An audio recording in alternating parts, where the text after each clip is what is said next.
আল্লাহ রাব্বুল আলামিন বলেন ক্বাদ আফলাহা মান যাক্কাহা, সে ব্যক্তি সফল হয়ে গেছে যে ব্যক্তি তার আত্মাকে পরিশুদ্ধ করতে পেরেছে। ওয়া ক্বাদ খাবা মান দাসাহা, যে ব্যক্তি আত্মাকে পরিশুদ্ধ করতে পারে নাই সে ব্যক্তি ধ্বংস হয়ে গেছে। কিভাবে পরিশুদ্ধ করবেন? তিনটা হাদিস আপনাকে আগে শোনাই। এক, আল্লাহ রাব্বুল আলামিনের হাবিব মুহাম্মদ সাল্লাল্লাহু আলাইহি ওয়াসাল্লাম দরুদ পড়েন, বলেন সাল্লাল্লাহু আলাইহি ওয়াসাল্লাম। তিনি বলছেন যে আল্লাহর এমন কিছু বান্দা আছে যারা জান্নাতে প্রবেশ করবে যাদের অন্তরটা হবে পাখির মতো নরম। কার মতো? পাখির মতো। একটা হাদিস শুনলেন। দুই নম্বর হাদিস, আল্লাহর রাসূল সাল্লাল্লাহু আলাইহি ওয়াসাল্লাম বলছেন শহীদদের আত্মা যখন আল্লাহর কাছে পৌঁছায়, আল্লাহ রাব্বুল আলামিন সেই আত্মাগুলোকে সবুজ রঙের কিছু পাখির মধ্যে প্রদান করেন এবং সেই পাখিগুলো আরশের নিচে লণ্ঠন আছে এখানে বসে থাকে এবং তারা জান্নাতের যে কোনো জায়গায় যায়, ঘুরে খাবার খায়, আবার ফিরে আসে। আল্লাহ পাক তাদেরকে বলেন যে তোমরা কি চাও, তোমরা কি চাও? শহীদরা কিচ্ছু বলতে পারে না। কি চাইবো? আল্লাহ এত নিয়ামত দিয়েছেন, কি চাইবো?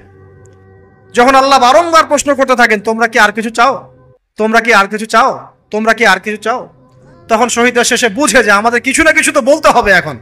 তখন তারা বলে হে আল্লাহ, আমরা আরো একবার পৃথিবীতে যেতে চাই এবং তোমার পথে জীবন দিয়ে আবার ফিরে আসতে চাই। আল্লাহ পাক বলেন এই সুযোগ তো আর নেই, অতএব তোমাদের আর কিছু চাওয়ার নেই, তোমরা এখানেই থাকো। আরেকটা হাদিস শোনেন, রাসূলুল্লাহ সাল্লাল্লাহু আলাইহি ওয়াসাল্লাম বলেছেন, এই হাদিসটা ওমর রাদিয়াল্লাহু আনহু থেকেও এসেছে, হে মুসলিমরা, তোমরা যদি আল্লাহর প্রতি তাওয়াক্কুল করার মতোই তাওয়াক্কুল করতে, ভরসা করার মতোই ভরসা করতে, আল্লাহ পাক তোমাদেরকে পাখিদেরকে যেমন করে রিজিক দেন তোমাদেরকে ঠিক সেইভাবে রিজিক দিতেন। তোমরা কি লক্ষ্য করো না যে পাখিরা খালি পেটে বের হয়ে যায় বাসা থেকে সকালবেলা এবং সন্ধ্যাবেলা ভরা পেটে বাসায় ঢোকে? আপনাকে যে তিনটা হাদিস শোনালাম এই তিনটা হাদিসে একটা শব্দ হচ্ছে কমন। শব্দটা কি বলেন?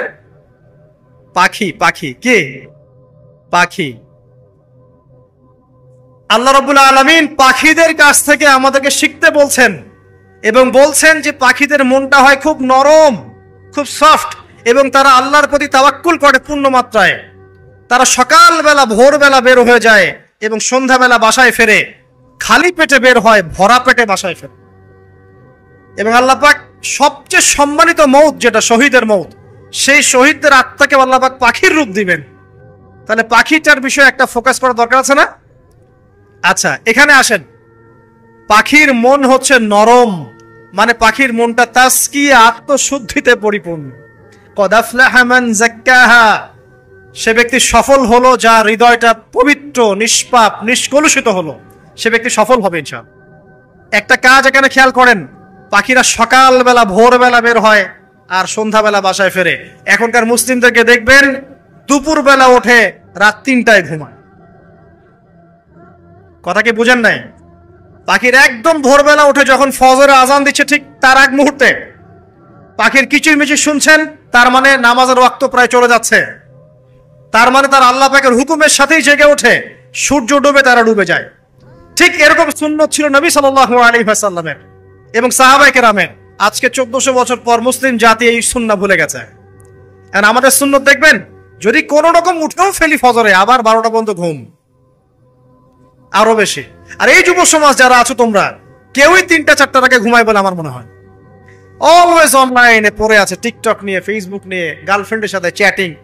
পাখির মতো হতে পারলে পরে মনটা তো নরম হবে, তারপরে না তাসকিয়া অর্জন হবে। পাখির রুটিনটা কি? ভোরবেলা বের হয় আর সন্ধ্যাবেলা বাসায় ঢোকে।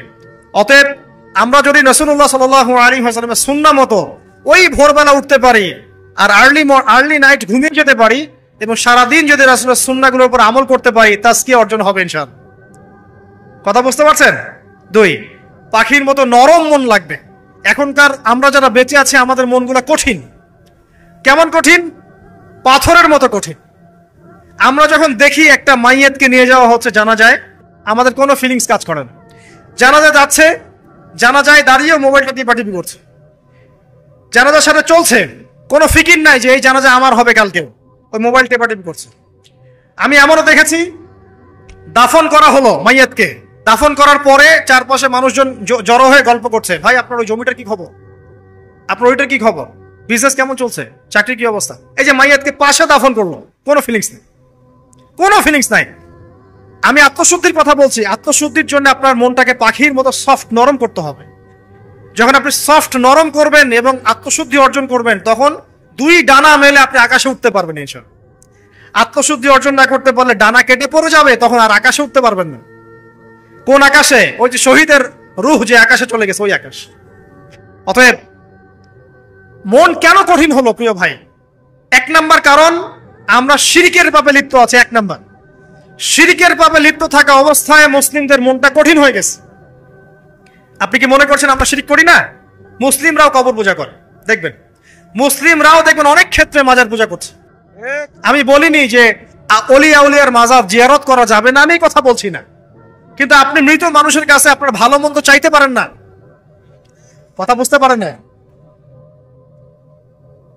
আমরা অবশ্যই অলি আউলিয়াদের কবর জিয়ারত করব। এটা আপনাকে মৃত্যুর কথা স্মরণ করাবে। তাদের একটা রব আছে, যেটাকে আমরা প্রভাব বলি, এটা আপনার মধ্যে আসবে। আমরা অবশ্যই জিয়ারত করব। জিয়ারত করতে বলেছেন নবী সাল্লাল্লাহু আলাইহি ওয়াসাল্লাম, কারণ এটা আপনাকে পরকালের কথা কি করবে? স্মরণ করাবে। ওমরা করতে যান, আল্লাহ পাক সবাইকে তৌফিক দান করুন ওমরা হজ করার এবং বড় হজ করার, আমি দোয়া করি। ওখানে সবচেয়ে সেরা যে দৃশ্যগুলো দেখা যায় তার মধ্যে একটা রাসূলুল্লাহ সাল্লাল্লাহু আলাইহি ওয়াসাল্লামের রওজা। ওখানে গেলে চোখের পানি ঝরে না এমন কোন মুসলিম নাই, আছে? নাই। আরেকটা সবচেয়ে মন নরম করা একটা দৃশ্য হচ্ছে জান্নাতুল বাকি, যেটা আমরা বাকিউল গারকাত বলি, যেখানে আপনি দেখবেন সাহাবায়ে কেরাম রাদিয়াল্লাহু আনহুমের কবর, যতদূর চোখ যায় তাদের কবর। কবরের কোনো মাজার নাই, সেখানে কোনো তাওয়াফ হচ্ছে না কবরকে কেন্দ্র করে, সেখানে কবরে কেউ ফুল চড়াচ্ছে না, একটা ছোট্ট পাথর দেখা যায়, খেলার কিছু না। পৃথিবীর সবচেয়ে শ্রেষ্ঠ মানুষগুলো সেখানে শুয়ে আছেন। ওখানে গিয়ে দাঁড়াবেন, দেখবেন নিজেকে তুচ্ছ বলে মনে হবে, আমি এই পৃথিবীতে আর কি করছি? সেরা মানুষগুলি মাটির নিচে, আমি এখানে কি করছি? তো দেখুন প্রিয় ভাইরা, অবশ্যই অলি আউলিয়াদের কবর জিয়ারত করবেন, কিন্তু মৃত ব্যক্তি আপনার কল্যাণ করতে পারবে? অকল্যাণ করতে পারবে? হ্যাঁ, তারা আল্লাহর কাছে সুপারিশ করতে পারবে আল্লাহ পাক যখন তাদেরকে অনুমতি দিবেন। তারপর আল্লাহ পাক যখন অনুমতি দিবেন, তখন নবী সাল্লাল্লাহু আলাইহি ওয়াসাল্লাম সুপারিশ করবেন, অলি আউলিয়াগণ করবেন, আলেম ওলামা করবেন, শহীদগণ করবেন, হাফেজে কোরআন করবে, অনেকেই করবেন ইনশাআল্লাহ। আল্লাহ পাক আমাদের তাকদীরে এইসব সুপারিশ নসিব করুন, বলেন আমিন। মুসলিমরা আজকে শিরিক করছে অনেক ক্ষেত্রেই। দেখবেন হাতে একটা এই যে বালা পরে আছে, খুলে না। কেন খুলেন না ভাই? বলে যে এটা খুললে যদি রোগ হয়। রোগ দেওয়ার মালিক কে? ওই বালা না আল্লাহ? এই যে আপনার বিশ্বাস জন্মে নিয়েছে, এই যে বিশ্বাসটা জন্মিয়েছে আপনার হাতের উপরে, এই বালার উপরে, এটাই শিরক, এটাই শিরক। যদি আপনি বিশ্বাস করেন যে এটা হাতে থাকলে আপনি সুস্থ থাকবেন, হাত থেকে খুলে পড়ে গেলে আপনি আর বাঁচবেন না, এই যে কল্যাণ অকল্যাণের মালিক আপনি কাকে করলেন? ওই বালাকে করেছেন, আল্লাহকে করেন। এখানে শিরক হয়ে গেছে, খুবই সূক্ষ্ম শিরক। আপনি নামাজ পড়ছেন মনে করেন, এখন কিছু মানুষ আসলো, এখন দেখছেন যে হুজুর তো আমার নামাজ দেখছে, নামাজটা খুব সুন্দর করে পড়ার চেষ্টা করলেন, লম্বা নামাজ, সেজদা গিয়ে আর উঠছেন না, খুব সুন্দর নামাজ পড়ছেন। এই যে মানুষকে দেখানোর জন্য নামাজটা পড়ছেন, এটা শিরক। এটা কি? এটাও শিরক। এই যে গণক বসে আছে রাস্তার পাশে, দেখবেন টিয়া পাখি নিয়ে, তারপরে যে কাগজ নিয়ে, আসেন ভাই ভাগ্য পরীক্ষা করে দেই। আরে ভাই, তুমি যদি মানুষের ভাগ্যই পরীক্ষা করতে পারবা, তো তুমি রাস্তার পাশে কেন? তোমার ভাগ্য কেউ পরীক্ষা করেনি কখনো? এতটুকু কমন সেন্স আমাদের নাই। ও যদি আমার ভালো মন্দ করতে পারে, ভবিষ্যৎ বলতে পারে, তাহলে ও রাস্তার পাশে বসে আছে কিছু? ওর তো প্রাইম মিনিস্টার হওয়ার কথা, ওর তো ইলেকশন করার কথা। তো দেখেন, এই যে ওখানে গিয়ে আমরা কি করি? ভাই আমার হাতটা দেখে দেন, ভাই আমার অতীত বলে দেন, ভবিষ্যৎ বলে দেন। এবং এগুলো দিন দিন বাড়ছে, কিন্তু এই রাশিফল, কবিরাজি, গণকে, এগুলো দিন দিন বাড়ছে। এবং আমি লক্ষ্য করছি দিন দিন আরেকটা জিনিসও বাড়ছে, সেটা হলো জাদুবিদ্যার চর্চা করা। এবং গ্রামে গঞ্জে কুফুরি বাড়ছে না? কুফুরি করা, তাবিজ করা, বিচ্ছেদ করা, স্বামী স্ত্রীর বিচ্ছেদ করা, মেয়েকে বশ করা, সন্তানকে বশ করা বাড়ছে না? সবই শিরক, এগুলো সবই কুফুরি। এগুলো মুসলিমরা করছে না। মুসলিমরা এসব শিরকে লিপ্ত আছে বলেই তো অন্তর কঠিন হয়ে গেছে। ফাকাসাত কুলুবুহুম, তাদের অন্তর কঠিন হয়ে গেছে। তো একটা হাদিস বলে এখানে খালি, নবী সাল্লাল্লাহু আলাইহি ওয়াসাল্লাম বলছেন, যদি কেউ কোনো গণকের কাছে যায়, গিয়ে বলে দেখেন তো আমার হাতটা একটু, ও কিন্তু বিশ্বাস করে না যে এ ভবিষ্যৎ বলতে পারে, খালি এমনি বলেছে একটু দেখেন তো, বলার সাথে সাথেই 40 দিনের নামাজ কবুল হবে। আর যদি তার বলা কথায় বিশ্বাস করে যে হ্যাঁ তোমার ভবিষ্যৎ খুব ভালো, তুমি চাকরি পাবা, এটা করবা সেটা করবা, এবং সে বিশ্বাস করলো হ্যাঁ এটাই হবে, তখন নবী সাল্লাল্লাহু আলাইহি ওয়াসাল্লাম বলছেন সে যেন আল্লাহর পক্ষ থেকে যা নাজিল হয়েছে, মানে এই যে কোরআনুল কারীম, এই কোরআনকে যেন সে অস্বীকার করলো, মানে কুফরি করলো। এগুলো আমরা করছি না ভাই? অনেক কিছু করছি আমরা। স্তম্ভের পূজা করছি, অনেক মুসলিম আগুনের পূজা করছে। আগুন জ্বালিয়েছেন, মাথা নত করছেন কেন? আগুনের সামনে আপনি মাথা নত করবেন কেন? আপনি একটা স্তম্ভের সামনে, গাছের কাছে, গাছের সামনে দাঁড়িয়ে মাথা নত করে ধ্যান করবেন কেন? আপনি মেডিটেশন করছেন কি জন্য? আপনাকে নামাজ দেয়া হয় নাই? 5 ওয়াক্ত নামাজ দেয়া হয় নাই? নামাজের চেয়ে বড় মেডিটেশন কিছু আছে নাকি? আপনি ধ্যান করছেন কি জন্য? অনেক মুসলিম তো জিনেরও উপাসনা করছে, জানেন? অনেক মুসলিম জিনকে তাবে করার চেষ্টা করছে। আর জিন বলে একটা জাতি আছে, এটা সত্য। তো এরকম প্রতিটা ক্ষেত্রে শিরক আছে। শিরক কথায় আছে, কাজে আছে, বিশ্বাসে আছে। দেখবেন মুসলিমরাই আল্লাহ ছাড়া অন্য কারো কাছে দোয়া করছে, মুসলিমরা নজর মানত করছে অন্য জায়গায়, আল্লাহর জন্য নজর মানত করছে না, অন্য কাউকে সন্তুষ্ট করার জন্য করছে। সন্তান হয় না, সন্তান হয় না, এখন কি হবে? সন্তান হয় না তো অমুকের কাছে যাও, সেখানে গিয়ে বকরি জবাই দাও, সন্তান হবে। সুবহানাল্লাহ। তো এই পদ্ধতি ইব্রাহিম আলাইহিস সালামের জানা ছিল না যে শেষ বয়সে তিনি বলছেন রব্বি হাবলি মিনাস সালিহিন? আপনি দোয়া করতে পারেন না? সন্তান হবে না কেন? আল্লাহ পাক তাকদিরে লিখে রাখলেন, অবশ্যই হবে। আর আল্লাহ পাক তাকদিরে না লিখলে কিভাবে হবে? তাকদিরে যে ব্যক্তি বিশ্বাস করে না সে ব্যক্তি হতাশ হয়। যা কিছু হচ্ছে আমাদের জীবনে সবই তাকদির, এর বাইরে একটা মানুষও যেতে পারবে না। তো প্রিয় ভাইরা, কথায়, কাজে এবং চিন্তায় আমরা অনেক শিরিক করছি। শিরিকের কারণে আমাদের অন্তর কঠিন হয়ে গেছে। আরো কেন কঠিন হচ্ছে? বেদাত।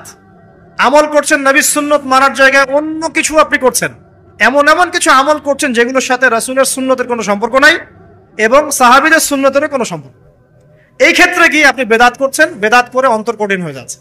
অন্তর কঠিন হওয়ার একটা বড় কারণ হচ্ছে হারাম রিজিক। যখন আপনি হারাম রিজিকে যাচ্ছেন, সুদ, ঘুষ, আপনার দুর্নীতি, আপনার এই যে অন্যের সম্পদ আত্মসাৎ করা, হালাল হারামের পরোয়া না করা, এই রিজিক দিয়ে যখন আপনি আপনার দেহ, রক্ত, মাংস গঠিত হচ্ছে, আপনার কলবটা শক্ত হয়ে যাচ্ছে। আমি বুঝাতে পারছি না? হারাম রিজিক যখন আপনার শরীরে ঢুকছে, অন্তরটা শক্ত হয়ে যাচ্ছে। একটা হাদিস যথেষ্ট। আল্লাহ রাসূল বলেছেন ইন্নাল্লাহা তাইয়্যিব লা ইকবালু ইল্লা তাইয়্যিব। আল্লাহ পাক পবিত্র সত্তা, তিনি পবিত্র ছাড়া কবুল করেন না। আপনি 10টা হজ করে আসেন, চুরির টাকা দিয়ে, ডাকাতির টাকা দিয়ে, আত্মসাতের টাকা দিয়ে, দুর্নীতির টাকা দিয়ে, যদি কবুল হয় তাহলে কোরআন সুন্নাহ মিথ্যা হয়ে যাবে। নাউযুবিল্লাহ। কথা কি বুঝতে পারছেন না? আল্লাহ রাব্বুল আলামিন বলছেন আল্লাহ পাক পবিত্র, পবিত্র ছাড়া কবুল করেন না। হারাম রিজিক দিয়ে ইবাদত কবুল হয় না। আমরা ওই যে রংপুর অঞ্চলে একবার ওই যে হারাগাছ একটা অঞ্চল আছে না, সেখানে গিয়েছিলাম। সেখানে মাশাআল্লাহ আবার বিড়ির অনেক ফ্যাক্টরি আছে। কিসের? বিড়ি তো হালাল নাকি? তামাক তো হালাল নাকি? তো সেখানে বিড়ি ফ্যাক্টরির অনেক মালিক আছে এবং তারা মসজিদ কমিটির অনেক দায়িত্বপ্রাপ্ত আর কি। মুসলিমদের গায়রত্ব এখন নাই, মুসলিমরা এদেরকে আবার মসজিদ কমিটির সদস্যও বানিয়েছে। তো এখন মসজিদ কমিটিতে এসে তার প্রভাবে ইমাম সাহেব টিকতে পারে না। দুইজন বলে নামাজের পর হাত তুলে দোয়া করতে হবে, দুইজন বলে করা যাবে না। ঠিক আছে? এই নিয়ে ক্যাচাল। এই ক্যাচাল হতে হতে দেখা গেল এক পর্যায়ে মারামারি পর্যন্ত হয়েছে। মসজিদ ভাগত হয়েছে, মারামারিও হয়েছে। তো সেখানে আমাকে দাওয়াত করেছিল যে ওয়াজ করার জন্য। তো দোয়া করার কথা বলছে। তাই আমি বললাম যে দোয়া করে লাভ কি? দোয়া করলেই বাকি, না করলেই বাকি, রিজিকটাই তো হারাম।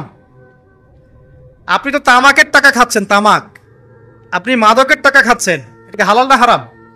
তো হারাম টাকা দিয়ে হাত তুলে দোয়া করলেই কি, না করলেই কি? দোয়া তো উঠছে না উপরে। আগে হারাম রিজিক ছাড়েন, তারপর দোয়া করুন। তো রিজিক হারাম হওয়ার কারণে আমাদের কি হচ্ছে? অন্তরটা কি হচ্ছে ভাই? কঠিন হচ্ছে। ওই পাখির মতো আর মুক্ত আকাশ উঠতে পারবেন। তারপরে সামনে যান, আরো কেন কঠিন হয়? বস্তুবাদিতা, দুনিয়া। সারাদিন দুনিয়ার ফিকির, দুনিয়ার চিন্তা, খাবো কি, পরবো কি, ব্যাংক ব্যালেন্স, টাকা পয়সা, স্ট্যাটাস, সারাটা দিন দুনিয়ার দুনিয়া। ঘুম থেকে ওটা থেকে নিয়ে শুরু করে ঘুমানো পর্যন্ত খালি দুনিয়া। যারা দুনিয়ার নেশায় মত্ত হয়ে আছে, এদের অন্তরটা কঠিন হয়ে যায়। এই অন্তরটা পাখির মতো হতে পারবে না। ঠিক আছে কথা? যারা দুনিয়ার নেশায় মত্ত হয়ে আছেন, এই অন্তরটা কঠিন হয়ে যাবে, পাখির মতো হতে পারবে না। তারপর কি? আরো সামনে যান, দিনই জ্ঞান চর্চা না করা অন্তর কঠিন হওয়ার কারণ। আর কি কারণ? পাপ করা। পাপ যত বেশি আপনি পাপ করবেন, যত বেশি পর্ন দেখবেন, যত বেশি মাদক খাবেন, যত বেশি জুয়া খেলবেন, যত বেশি অহেতুক সময় নষ্ট করবেন, যত বেশি আপনি অন্যের ক্ষতি করবেন, ঠিক আছে, নিরপরাধ মানুষের উপর নির্যাতন করবেন, যত বেশি আপনি পাপ করবেন, পাপ, এই পাপ করতে করতে করতে মানুষের অন্তর কঠিন হয়ে যায়। ইবনুল কাইয়্যিম রাহিমাহুল্লাহ বলেছেন যে পাপ করতে থাকলে মানুষের অন্তর কঠিন হয়ে যেতে থাকে, এবং ইস্তেগফার আর জিকির করলে গিয়ে মানুষের অন্তর আবার নরম হতে থাকে। পাপের উপর পাপ করতে থাকলে মানুষের অন্তর কঠিন হতে থাকে। এ বিষয়ে রাসূলুল্লাহ সাল্লাল্লাহু আলাইহি ওয়াসাল্লাম বলেছেন, যখন মানুষ একটা পাপ করে কলবের মধ্যে একটা কালো দাগ পড়ে যায়, যখন আরো একটা পাপ করে আরেকটা কালো দাগ পড়ে যায়, এভাবে যখন পাপ করতেই থাকে তখন পুরো কলবটাই কালিমা পূর্ণ হয়ে যায়। এই অবস্থায় যদি সে তওবা করে আল্লাহ পাক মাফ করে দিবেন। যদি এই অবস্থায় তার মৃত্যু হয়ে যায়, তার আত্মাটা থেকে দুর্গন্ধ বের হতে থাকে, যে আত্মাটা কবজ করতে পর্যন্ত মালাকুল মউত মানে ঘৃণা পোষণ করে। কথা কি বুঝতে পারছেন? যখন অন্তর পাপ করতে করতে কলুষিত হয়ে যাবে, ওয়াকাদ খাবা মান দাসাহা, যখন পাপ করতে করতে অন্তর কলুষিত হয়ে যাবে, তখন আপনার এই মালাকুল মউত পর্যন্ত ওই আত্মাটাকে বের করার সময় ঘৃণা করবে, দুর্গন্ধযুক্ত। আল্লাহ পাক আমাদেরকে পাপ থেকে বাঁচিয়ে রাখুন। আমিন। এরকম কিছু কাজ আছে, বস্তুবাদিতা, শিরক, বেদাত, হারাম রিজিক, সারাদিন দুনিয়ার ফিকির নিয়ে থাকা, ঠিক আছে, অন্যের ক্ষতি করা, পাপ কন্টিনিউয়াসলি করতে থাকা, এবং দিন ছেড়ে দেওয়া, দিনের ইলম ছেড়ে দেওয়া, আল্লাহ পাকের আনুগত্য ছেড়ে দেওয়া, এই কাজগুলো করতে থাকলে মানুষের অন্তর কি হয়? কঠিন হয়ে যায়। এখন সলিউশন কি বলেন? 5 মিনিটে আমি সলিউশন বলছি, কেমন করে আপনি এটাকে নরম করবেন আর পরিশুদ্ধতা অর্জন করবেন এবং ওই পাখির মতো মুক্ত আকাশে উড়বেন। কিভাবে বলবো? 1 নাম্বার, অবশ্যই শিরক ত্যাগ করতে হবে। কি করতে হবে? শিরক ত্যাগ করতে হবে। আল্লাহ পাকের তাওহীদের উপর থাকতে হবে। আল্লাহ পাক তৌফিক দান করুন। লং কিছু বলার সময় নেই আমার হাতে, একটা বই বলছি, কিতাবুত তাওহীদ। কি নাম? কিতাবুত তাওহীদ। এই বইটা অনেক ভার্সন বাজারে বের হয়েছে, কিনে দেখবেন শিরক কত প্রকার কি কি, তাওহীদ কাকে বলে কত প্রকার কি কি। যেটা বুঝবেন না মাদ্রাসা চলে যাবেন, আলেম ওলামার কাছে গিয়ে জিজ্ঞাসা করবেন, হুজুর এটা বুঝি নাই। ঠিক আছে? 1 নাম্বার, শিরক ত্যাগ করতে হবে। 2 নাম্বার, আপনাকে তাওহীদে থাকতে হবে, এটা এক, অন্তর নরম করার কথা বলছি। 2 নাম্বার, সুন্নতের উপর আমল করতে হবে। ওই যে পাখির কথা বললাম, যে সকালবেলা বের হয় আর সন্ধ্যাবেলা কি করে? বাসায় ফেরে। খালি পেটে বের হয়, ভরা পেটে বাসায় ফেরে। তার মানে আমাদেরকেও সকাল সন্ধ্যাটা কাটাতে হবে নবী সাল্লাল্লাহু আলাইহি ওয়াসাল্লামের সুন্নত অনুযায়ী। যখন তিনি ঘুমাতেন তখন ঘুমাবেন, যখন উঠতেন তখন উঠবেন, বাকি কাজ যেমন করে করতেন তেমন করে করবেন, তখন অন্তর ইনশাআল্লাহ নরম হয়ে যাচ্ছে। ঠিক আছে ভাই? 2। 3 নাম্বার, 5 ওয়াক্ত নামাজ জামাতে। নামাজ আপনাকে যে কোনো পাপ থেকে বাঁচাবে ইনশাআল্লাহ। ভাই জেনা করছেন, নামাজ পড়েন। পর্নোগ্রাফি দেখেছেন, তাও তওবা করে নামাজ পড়েন। আপনি হারাম অ্যাফেয়ার্সে আছেন, হতাশ হয়েন, নামাজ পড়েন। গোনা ছাড়তে পারছেন না, নামাজ পড়েন। সুদ খাচ্ছেন, নামাজ পড়েন। বেপরদা চলছেন, তাও নামাজ পড়েন। আপনি অন্যের হক নষ্ট করেছেন, তাও নামাজ পড়েন। যে পাপই করেছেন, নামাজটা পড়েন। নামাজ আপনাকে সমস্ত পাপ থেকে বাঁচিয়ে রাখবে ইনশাআল্লাহ। ইনশাআল্লাহ আস্তে আস্তে ইনশাআল্লাহ দেখবেন সব পাপ থেকে আপনি দূরে চলে আসছেন ইনশাআল্লাহ তাআলা। 3 নাম্বার নামাজ। 4 নাম্বার, বেশি থেকে বেশি, ভাই শোনেন, বেশি থেকে বেশি পরকালের ফিকির করবেন। খালি পরকালের চিন্তা করবেন যে আমাকে মৃত্যুবরণ করতে হবে, কবরে যেতে হবে, পুলসিরাত পার হতে হবে, আল্লাহর সামনে দাঁড়াতে হবে। যত বেশি আপনি আল্লাহর ফিকির করবেন, পরকালের ফিকির করবেন, আপনার মনটা নরম হয়ে যাবে ইনশাআল্লাহ, মনটা শক্ত হবে। 5 নাম্বার, মানুষের সাথে খুব বেশি মেলামেশা করবেন। মানুষের সাথে খুব বেশি মেলামেশা করলে ইবনুল কাইয়্যিম রাহিমাহুল্লাহ বলেছেন অন্তর কঠিন হয়ে যায়। কারণ মানুষ আপনাকে গীবত করাবে, হ্যাঁ, মানুষ খারাপ কাজে নিয়ে যাবে, বেফাস কথাবার্তা বলবেন, হয়তো বেফাস কাজ করবেন, ফুজুল কি বাত করবেন, এগুলো করতে গিয়ে আপনি দেখবেন অন্তর কঠিন হয়ে গেছে। এত বেশি মানুষের সাথে মেলামেশার দরকার নাই, প্রয়োজন যতটুকু অতটুকু করবেন। ঠিক আছে? আল্লাহ পাক তৌফিক দান করুন। আমিন। কয়টা বললাম? 5। 6, আমার সবচেয়ে প্রিয় নসিহত, প্রত্যেক দিন মিনিমাম 1 ঘন্টা করে কোরআন তেলাওয়াত করবেন বুঝে। আমি বলিনি না বুঝে করলে কোনো নেকি হবে না, প্রত্যেক হরফে 10 নেকি হবেই হবে, কিন্তু আপনি করবেন বুঝে। যখন বুঝে আপনি প্রত্যেক দিন 1 পারা করে বা 1 ঘন্টা করে কোরআন তেলাওয়াত করবেন, আপনার কলিজা, আপনার কলব নরম হতে বাধ্য, এবং আপনার অন্তরে আল্লাহর নূর নেমে আসবে ইনশাআল্লাহ। দেখবেন আপনার কলব থেকে সমস্ত এই যে পঙ্কিলতা, কলুষতা ইনশাআল্লাহ চলে যাবে ইনশাআল্লাহ তাআলা। 2টো জিনিস অন্তরকে পবিত্র করে ফেলে, এক হচ্ছে কোরআন তেলাওয়াত, আর এক হচ্ছে বেশি থেকে বেশি আল্লাহর জিকির এবং ইস্তেগফার। তো কোরআন তেলাওয়াত বাড়িয়ে দেন। আল্লাহ পাক সবাইকে কোরআন তেলাওয়াত করার তৌফিক দান করুন। আমিন। যারা শেখেন নাই আজকে ওয়াদা করেন যে কোরআন আপনারা বিশুদ্ধ করে পড়া শিখবেন, ওয়াদা করেন। আগামী রমজান আসার আগেই এক খতম দেওয়া চাই, পারবেন? এবং কোরআনের চর্চা বাড়িয়ে দিবেন, প্রত্যেক দিন কিছু করেন না করেন কোরআন তেলাওয়াত করতে হবে, ঠিক আছে? আল্লাহ পাক তৌফিক এনায়েত করুন, আমিন। আর বুঝে পড়ার চেষ্টা করবেন। একটা সহজ তাফসীর বলে দেই, মারিফুল কোরআন বাসায় আছে না? মারিফুল কোরআন তাফসীর ইবনে কাসির বাসায় নাই, জালালাইন বাসায় নাই, বাসায় নাই কিনেন, সারাদিন তো অনেক টাকা পয়সা খরচ করছেন, 3টা তাফসীর কিনেন, জালালাইন কিনেন, মারিফুল কোরআন কিনেন, ইবনে কাসির কিনেন, বাসায় গিয়ে পড়া শুরু করুন। পারবেন না? যে আয়াতটা বুঝবেন না, ওলামায়ে কেরামের কাছে যাবেন, গিয়ে বলবেন হুজুর এটা বুঝি নাই, বুঝাই দেন। নিজে নিজে ব্যাখ্যা করতে যাবেন না। ব্যাখ্যা করলে দেখবেন একটা পণ্ডিত বেরোছে, কিছু পণ্ডিত কোরআন পড়ে বলে কোরআনই মানি হাদিস মানি না, এরকম পণ্ডিত দেখেন নাই? কোরআনই মানি হাদিস আর মানি না, কারণ আল্লাহ নাকি নাউজুবিল্লাহ কোরআনে নাকি আল্লাহ পাক হাদিস মানতে বলে নাই, ও নাকি পায় না। এই জন্য দেখলাম সুবহানাল্লাহ নামাজ পড়তেছে, কোরআন থেকে নামাজ পড়তেছে, হাদিসের কোনো হেদায়েত নিবে না। মানে কিরকম যে হাত আবার ঠিকই বাঁধতেছে, হাত বাঁধতেছে, রুকু করতেছে, সেজদা করতেছে, এগুলো আবার কোথায় পাইলো আল্লাহ ভালো জানে। হাত এভাবে বাঁধতেছে, এভাবে হাতটা বাঁধা কোরআনে কোথায় আছে আমি পাইলাম না কোথাও, ঠিক আছে? তা হাদিস ছাড়া কি এগুলো আসবে? হাত বাঁধা, সেজদায় গিয়ে সুবহান রাব্বিয়াল আ'লা বলছেন, বলছে আসলামতু লিরাব্বিল আলামিন, এটা কোরআন থেকে বলছে। অথচ নবী সাল্লাল্লাহু আলাইহি ওয়াসাল্লাম হাদিস থেকে বলছেন সুবহান রাব্বিয়াল আ'লা সুবহুন কুদ্দুসুন রব্বুল মালাইকাতি ওয়ার রূহ সুবহানাকা আল্লাহুম্মা রাব্বানা ওয়া বিহামদিকা আল্লাহুম্মা ইগফির। এগুলো নাই, ও বলছে আসলামতু লিরাব্বিল আলামিন, মানে কোরআন মানি হাদিস মানি না। এত বেশি পণ্ডিত হওয়ার দরকার নাই, এরা হচ্ছে ইচনা পাকা টাইপের পণ্ডিত। ওমর রাদিয়াল্লাহু আনহুর যুগে বেঁচে থাকলে এদেরকে পিটাই সোজা করে ফেলাইতে, ফাইজলামি শুরু করছে, কোরআন মানি হাদিস মানি না। আল্লাহ পাক কোরআনে বলছেন ওয়ামা আতাকুমুর রাসূলু ফাখুযু, রাসূল যা দিয়েছেন তা গ্রহণ করো, ওয়ামা নাহাকুম আনহু ফান্তাহু, রাসূল যা নিষেধ করছেন দূরে থাকো। রাসূল যা দেন সেটা হাদিস না, রাসূল যা দেন সেটা সুন্নাহ না, সুন্নাহ তো সে মানেই না, আলটিমেটলি সে কোরআনই মানে না। তো আসল কথা হচ্ছে এইসব ফিতনা থেকে বেঁচে থাকবেন, কোরআন তেলাওয়াত বাড়িয়ে দেন। কয়টা বলছি? 5টা 6টা। 7 নাম্বার, বেশি থেকে বেশি ইস্তেগফার সারাদিন পড়বেন, আস্তাগফিরুল্লাহ ওয়া আতুবু ইলাইহি, আস্তাগফিরুল্লাহ ওয়া আতুবু ইলাইহি, আস্তাগফিরুল্লাহাল্লাযী লা ইলাহা ইল্লা হুয়াল হাইয়ুল কাইয়ুম ওয়া আতুবু ইলাইহি। প্রত্যেকদিন পড়তে হবে 100 বার করে। কতবার করে? 100 বার। 8 নাম্বার, বেশি বেশি আল্লাহর জিকির, চলতে ফিরতে জিকির, সুবহানাল্লাহ, আলহামদুলিল্লাহ, লা ইলাহা ইল্লাল্লাহ, ওয়াল্লাহু আকবার, লা হাওলা ওয়ালা কুওয়াতা ইল্লা বিল্লাহ, বলবেন হাসবুনাল্লাহু ওয়া নি'মাল ওয়াকিল, ঠিক আছে?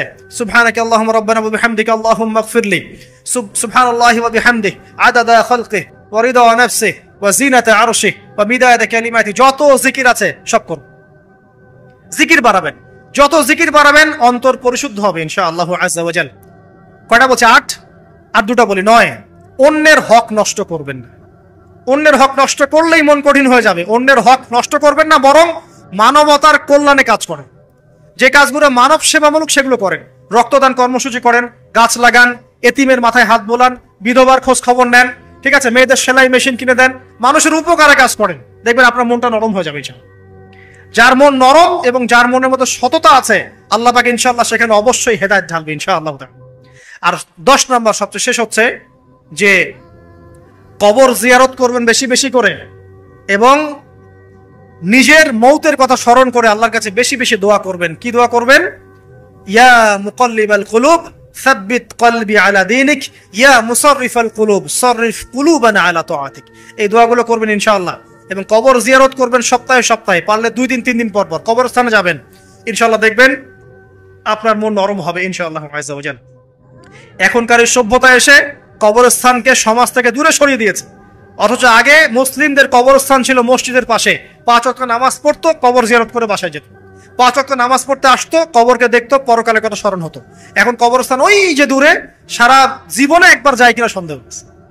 এই 10টা কাজ যদি আপনারা করতে পারেন ইনশাআল্লাহ তাআলা, আমাদের কলবটা ইনশাআল্লাহ নরম হবে, আত্মশুদ্ধি অর্জিত হবে। আর এগুলোর পাশাপাশি অবশ্যই আল্লাহওয়ালা আত্মশুদ্ধিওয়ালা মানুষের সোহবতে গিয়ে থাকবে। আল্লাহওয়ালা আত্মশুদ্ধিওয়ালা মানুষের সোহবতে গিয়ে থাকলে তাদেরকে দেখেই দেখবেন মনটা নরম হয়ে যাবে ইনশাআল্লাহ। ইলমি পরিবেশে থাকেন, দিনী পরিবেশে থাকেন, আমর বিল মারুফ নাহি আনিল মুনকারের কাজ করেন, 3 দিন 7 দিন 40 দিন যতদিন পারেন আল্লাহর পথে সময় লাগান, সময় লাগান। আমি এটাকে আপনার আত্মশুদ্ধির জন্য বলছি, এটাই একমাত্র পথ পদ্ধতি আত্মশুদ্ধির, এটা বলছি না। এখানে গেলে আপনি ইনশাআল্লাহ আপনার ইসলাহ এবং সংশোধনের জন্য কাজ করতে পারবেন। আল্লাহ রাব্বুল আলামিন আমাদের সবার কলবগুলোকে পরিচ্ছন্ন করুন। আল্লাহ পাক আমাদের সবাইকে শিরকের পাপ থেকে বাঁচিয়ে রাখুন। হৃদয় কঠিন হওয়া থেকে বাঁচিয়ে রাখুন। আল্লাহ পাক আমাদেরকে বেশি থেকে বেশি কোরআন তেলাওয়াত করার তৌফিক দান করুন, দ্বীনি জ্ঞান চর্চা করার তৌফিক দান করুন। আল্লাহ পাক আমাদের সবাইকে হারাম রিজিক, জেনা, সুদ, ঘুষ থেকে বাঁচিয়ে রাখুন। আল্লাহ পাক আমাদেরকে পরকালীন চেতনায় এই দুনিয়ার জীবন কাটানোর তৌফিক এনায়েত করুন, আমিন।